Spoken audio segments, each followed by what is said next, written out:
الجهات الأمنية في تونس توافق على حضور 35 ألف مشجع لمباراة الأهلي والترجي في ذهاب ربع نهائي دوري الأبطال بملعب رادس، وسط تحفظ الجماهير التي كانت تريد السعة الكاملة للملعب.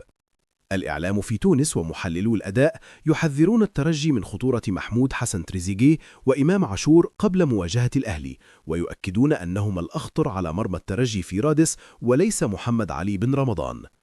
الأهلي يقرر السفر يوم الجمعة ظهرا إلى تونس لمواجهة الترجي الرياضي التونسي في ذهاب ربع نهائي دور الأبطال يوم الأحد الساعة 11 مساء.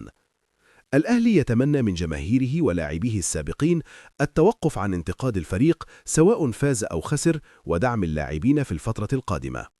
محمود الخطيب يستغل حضور محمد الشناوي ومحمود حسن تريزيجيه ومحمد هاني كباتن الفريق في حفل مؤسسة الأهلي للتنمية المجتمعية لتوصيل رسائل دعم لهم في هذه الفترة الحساسة.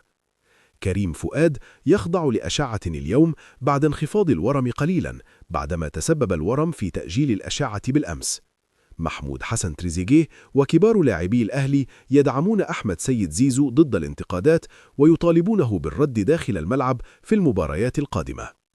رابطة الأندية المصرية المحترفة تخطر جميع فرق الدوري بإقامة قرعة المرحلة الحاسمة يوم الخميس المقبل الساعة 9 مساء في فندق ماريوت الزمالك.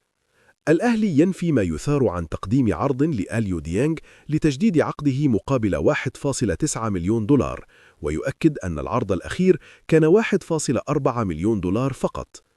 أكرم توفيق يؤكد للمقربين أنه إذا عاد إلى مصر فلن يلعب إلا للنادي الأهلي، ولن يقبل اللعب لبيراميدز مهما كانت المغريات. الأهلي يعد مصطفى شوبير وإمام عاشور بفتح ملف تعديل وتجديد عقودهما بعد نهاية الموسم الحالي وقبل كأس العالم. أسامة هلال رئيس لجنة السكاوتينج بالأهلي يتلقى عروضا من أندية سعودية. المهاجم الأوزبكستاني شيرزود يلفت أنظار لجنة السكاوتينج بالأهلي أثناء متابعة مصطفى قبيل جناح نادي أربيل بعد تصدره هداف الدوري العراقي ب15 هدفا.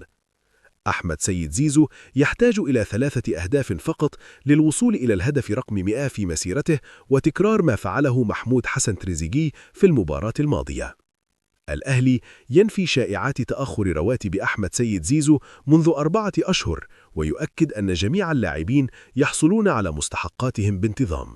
إعلام الزمالك يطالب حسام حسن بضم ناصر مانسي ومحمد إبراهيم للمنتخب بدلاً من صلاح محسن وأحمد عيد. تامر مصطفى مدرب الاتحاد السكندري يؤكد أن فريقه كان الأفضل أمام الزمالك، وأن الحارس المهدي سليمان والعارضة حرموهم من التسجيل. معتمد جمال يعتذر لجماهير الزمالك عن الأداء أمام الاتحاد السكندري، ويعد بتحسن النتائج ومعالجة إهدار الفرص. تألق المهدي سليمان أمام الاتحاد السكندري يدفع البعض في جهاز الزمالك لاستمراره أساسياً على حساب محمد صبحي. الاتحاد الدولي لكرة القدم يعلن إيقاف القيد لنادي الاتحاد السكندري 3 فترات. سيراميكا كليوباترا يفرض غرامة مالية على لاعبيه بعد تراجع النتائج واقتراب المصري البورسعيدي منهم في جدول الدوري. طارق السيد يؤكد أن معتمد جمال صنع فريقا قويا للزمالك، وأن الفريق كان سيظهر بشكل أفضل لو تولى المهمة منذ بداية الموسم بدلا من يونك فيريرا. ويؤكد أن مباريات الزمالك تشهد إقبالا جماهيريا كبيرا منح الفريق دوافع قوية رغم الأزمات. ويضيف أن وجود الجماهير خلف الفريق يجعل تعثر الزمالك أمرا صعبا.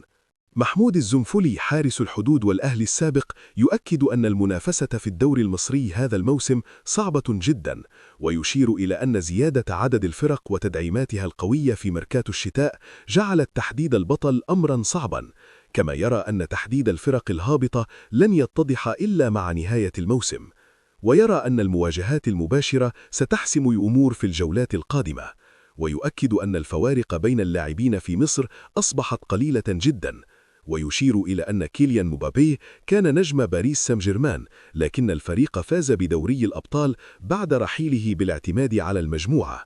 ويرى أن الانتقادات الموجهة إلى محمد الشناوي أمر طبيعي في كرة القدم، ويوجه له رسالة: ركز في عملك فقط، فأنت حارس مرمى كبير.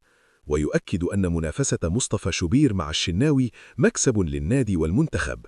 ويؤكد أن سياسة التدوير بين الحراس جيدة طالما في مصلحة الفريق، ويعتبر أن علي ماهر هو أفضل مدير فني حالياً، ويرى أن محمد عبد المنعم أفضل مدافع في مصر يليه ياسر إبراهيم، ويؤكد أن أفضل لاعب حالياً هو إمام عاشور بلا منازع.